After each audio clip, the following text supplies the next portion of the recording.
पुनः एक बार फिर से आप सभी लोगों को अनुराग क्लासेज यूट्यूब चैनल में स्वागत है। मैं प्रभु सर।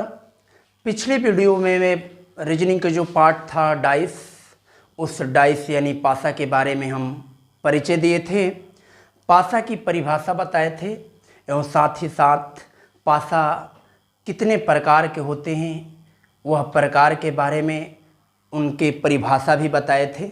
यानी पासा क्या होता है इसके बारे में मैं पिछली वीडियो में बड़ी ही विस्तृत जानकारी दिया हूं। आप लोग जाकर अनुराग क्लासेज 291 यूट्यूब चैनल पर आप जाकर प्लेलिस्ट में पिछली वीडियो के डाइस से संबंधित यानी पासा से संबंधित देख सकते हैं। तो पासा क्या होता है कि पासा एक त्रिविमीय आकृति होती है जिनमें 6 सतह होते हैं, यानी 6 अंक हो सकते हैं, शुरू से 6 वर्ण यानी लेटर ए से एफ तक हो सकते हैं, या 6 रंग हो सकते हैं, या 6 बिंदु अलग अलग हो सकते हैं। तो पासा एक त्रिविमीय आकृति होती है, लेकिन जब इसे हम बोर्ड या कॉपी पर जब यूज करते हैं तो ये द्विविमीय की तरह दिखाई देता है, 2 डायमेंशनल। तो पासा 2 प्रकार होते हैं, पहला सामान्य पासा, दूसरा मानक पासा। तो सामान्य पासा की परिभाषा क्या होता है कि जब 2 निकटवर्ती सतहों का योग ये जब 7 हो जाए, एक पासा दिया रहे और उसके 2 निकटवर्ती सतहों का योग अगर 7 के बराबर हो जाए उसे सामान्य पासा। और मानक पासा की परिभाषा क्या होता है कि जब 2 निकटवर्ती सतहों का योग अगर 7 के बराबर न हो उसे हम मानक पासा कहते हैं। तो मानक पासा या सामान्य पासा की जानने की तरीका क्या है कि किसी भी पासा के यानी कि सिर्फ सवाल में एक पासा दिया रहे तो उस पासा के ऊपर, नीचे, दाएं, बाएं, आगे, पीछे सभी को मतलब कि बगल वाले आपस में जोड़े। अगर 7 के बराबर आए तो सामान्य पासा, किसी भी स्थिति से अगर 7 न आए तो उसे हम मानक पासा कहते हैं। तो आज पासा के सवालों का हल करने का नियम जो बहुत ही रीजनिंग में अहम टॉपिक होता है, महत्वपूर्ण भूमिका होती है पासा की, जो आज के जितने भी कॉम्पिटिटिव एग्जाम यानी प्रतियोगिता परीक्षा हैं उनमें ऐसे सवाल हर बार प्रश्न पेपर में देखने को मिल जाते हैं। तो आज पासा के सवाल का नियम बता रहा हूं, जिसमें पहला नियम यह कहता है कि जब 2 पासा दिया रहे और दोनों पासा में जब एक सतह समान हो जाए तो पासा के जितने भी सतह होते हैं उन सतह के विपरीत अंक निकालने का विधि क्या है, नियम क्या है, उनको तरीके करने हैं, उनको हल करने का तरीका क्या है, आज आसानी से आप लोग समझ जाएंगे। आज के बाद कभी भी पासा के सवाल को हल करने में कोई दिक्कत, कोई कठिनाई, कोई परेशानी, कोई उलझन, कोई झंझट न होने वाला है। तो आज पुनः तो नियम नंबर 1 कहता है कि जब 2 पासा हो, दोनों पासा में एक सतह समान हो तो विपरीत अंक निकालने की विधि। तो पहले से मैं 2 पासा ले लिया हूं, पासा नंबर 1 और पासा नंबर 2 कि दोनों की जब हम कंपैरिजन किए तो दोनों की कंपैरिजन जब तुलना किए तो दोनों में हम मिलाए 3, इसमें 3 है, ना है, 5 हाँ 5 है, 4 नहीं है। तो हम दोनों की जब तुलना किए तो एक सतह समान हुआ। तो 5 और 5 यानी दोनों पासा में 5 और 5 यानी कि एक सतह समान है। तो 5 के विपरीत अंक क्या होगा? तो 5 के विपरीत अंक वह होगा जो पासा में मौजूद न हो। तो दोनों पासा में 1 से 6 तक अगर अंक होंगे तो कौन ऐसा अंक है जो इस पासा में मौजूद न है? तो एक बार हम देख लें कि पासा में जब एक पासा में एक सतह पर जो अंक होंगे वह पासा में मतलब कभी विपरीत अंक बन नहीं सकते हैं। जैसे कहने का अर्थात 5 के विपरीत न कभी 3 बन सकता है, न कभी 4 बन सकता है, न कभी 5 बन सकता है। 5 के विपरीत न कभी 6 बन सकता है, न कभी 1 बन सकता है। तो हम क्या देखें कि दोनों पासा में 2 अंक ऐसा है, यानी कि 2 जो है वह पासा में शामिल न है। तो दोनों पासा में जो मौजूद नहीं होता है वही हमारा जब एक सतह समान होता है तो उसका विपरीत अंक होता है। तो 5 के विपरीत क्या हो जाएंगे? तो 5 के विपरीत अंक हो जाएंगे 2, क्योंकि दोनों पासा में सिर्फ एक ही अंक ऐसा है 2 जो मौजूद न है। इसके बाद हम चलते हैं, जब दोनों पासा में एक एक सतह समान हो जाते हैं तो उसके बाद के भी सतह के विपरीत अंक कैसे निकालते हैं? तो उसके बाद के विपरीत अंक निकालने के लिए हम क्लॉकवाइज घड़ी की दिशा में दोनों पासा में जाते हैं। तो 5 के विपरीत हम देखें कि 5 के बाद जो क्लॉकवाइज में जो आया वह 3, उसी तरह 5 के बाद क्लॉकवाइज यानी घड़ी की दिशा में आया 1, तो 3 के विपरीत क्या अंक बना? तो 3 के विपरीत अंक जो बने वह बने 1। अब पुनः 3 के बाद हम आए 4, पुनः 1 के बाद आए हम 6, तो 4 के विपरीत अंक क्या बनेगा? तो 4 के विपरीत अंक बनेगा 6। तो कहने का तात्पर्य यह है कि परीक्षा में 5 के विपरीत अंक पूछे तो 2, या 2 के विपरीत अंक पूछे तो 5, 3 के विपरीत अंक 1, या 1 के विपरीत अंक पूछे तो 3, 4 के विपरीत अंक पूछे तो 6, 6 के विपरीत पूछे तो 4। एक और विधि, दूसरी विधि में बता दूं। दूसरा विधि क्या है? Second method. तो सेकंड मेथड यह कहता है कि कुछ नहीं, 5 3 4 को एक साथ लिख दे, 5 3 4, यानी कि एक साथ घड़ी की दिशा में 5 3 4, उसी तरह घड़ी की दिशा में 5 1 6, तो 5 1 6, तो ये एक दूसरे के विपरीत बन गए, ये एक दूसरे के विपरीत बन गए। और जब दोनों ये कॉमन हो गए, समान हो गए मतलब, तो वह बन जाता है जो दोनों पासा में मौजूद अंक नहीं है। तब दोनों पासा में जो था 5 के विपरीत अंक वह बनेगा। दोनों पासा में जो एक अंक ऐसा था जो 2 उपस्थित नहीं था। तो पुनः एक बार दूसरा एग्जाम्पल में वर्ण पर समझाया हूं।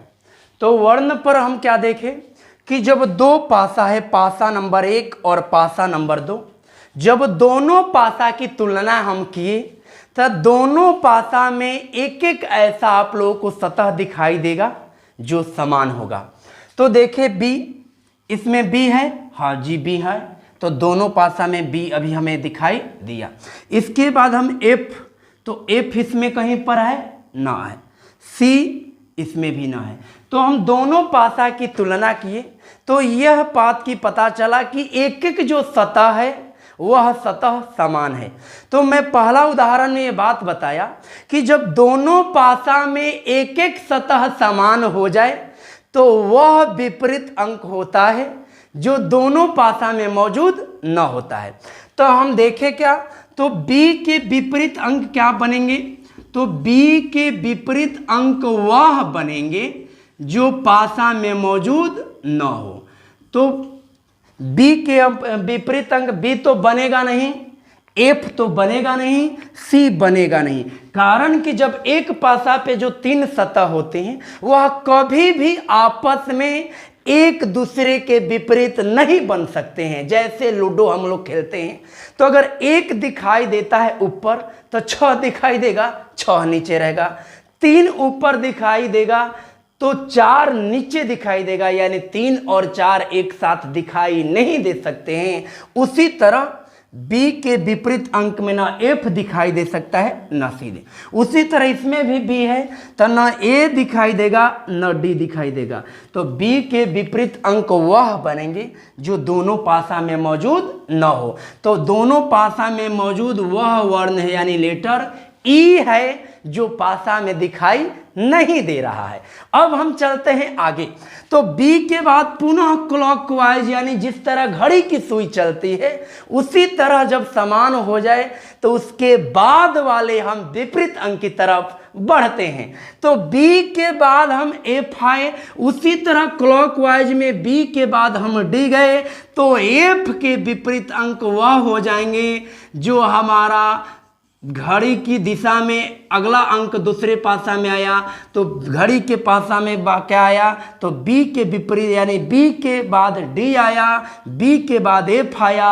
तो जब क्रमानुसार दोनों पासा में जब चलते हैं तो वह हमेशा एक दूसरे के विपरीत बनते हैं। तो पुनः विपरीत एफ के विपरीत अंक डी हुआ।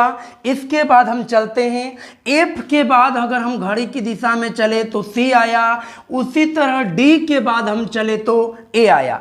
तो कहने का तात्पर्य यह है कि सी के विपरीत अंक क्या बनेगा तो सी के विपरीत अंक बनेगा ए।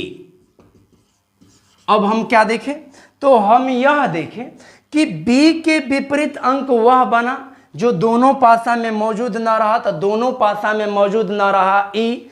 इसके बाद हम बी के बाद क्लॉकवाइज घड़ी की दिशा में चले, पहला पासा में भी चले, दूसरे भी पासा में चले और दोनों पासा में जैसे जैसे क्रमबद्ध तरीके से गए वह एक दूसरे के विपरीत बना। तो अब एग्जाम में परीक्षा में जब भी बी के विपरीत अंक पूछे तो ई बनेगा या ई के विपरीत अंक पूछे तो बी बनेगा। एफ के विपरीत अंक डी बनेंगे या डी के विपरीत अंक एफ बनेगा। सी के विपरीत अंक ए बनेगा या ए के विपरीत अंक सी बनेगा।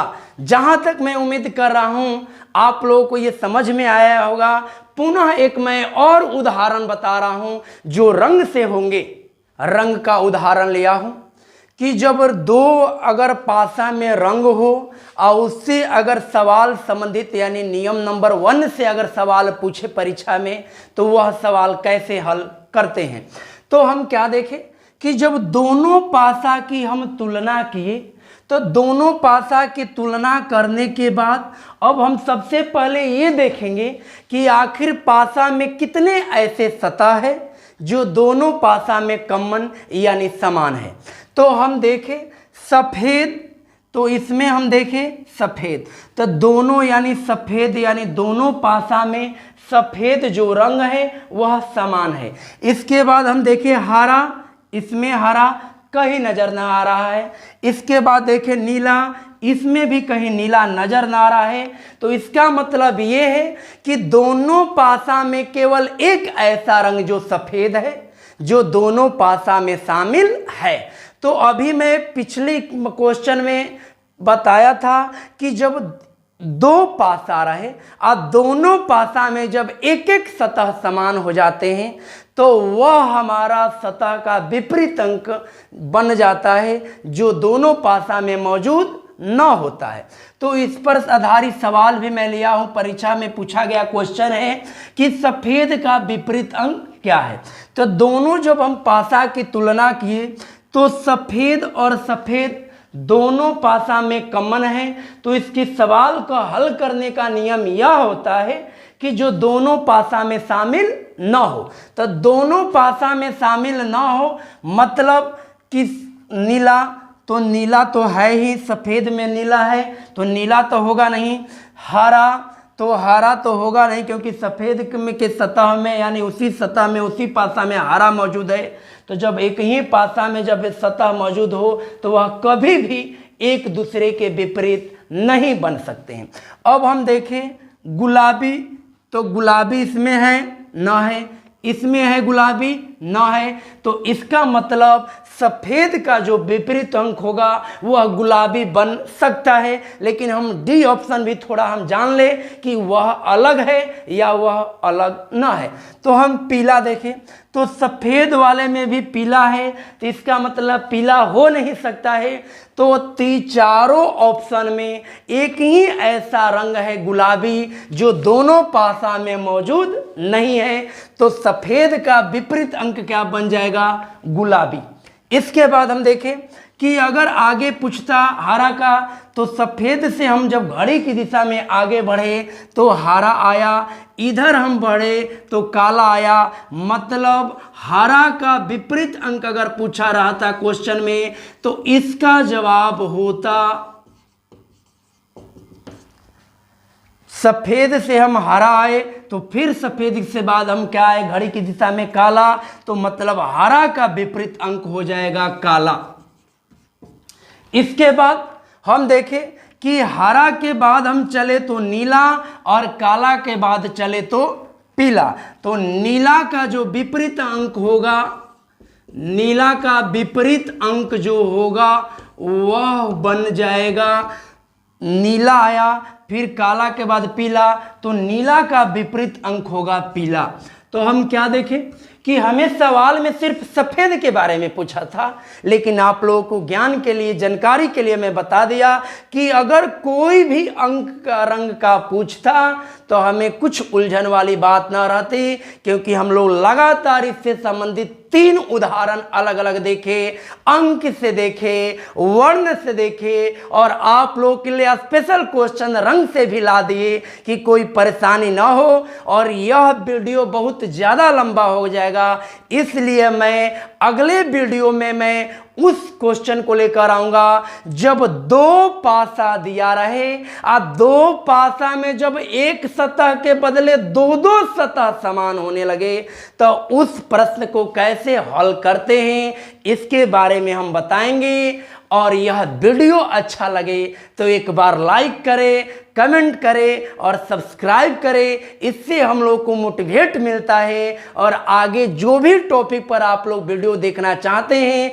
एक बार कमेंट बॉक्स में ज़रूर बताएं कि आप लोग को वीडियो कैसा लगा, वीडियो में क्या त्रुटि रह गई। अगले बार जब भी हम वीडियो लेकर आएंगे तो भरसक ये प्रयास रहेगा कि जो भी हमसे पिछली वीडियो में त्रुटि हो गई होगी उसको हम दूर करेंगे। तब तक के लिए जय हिंद।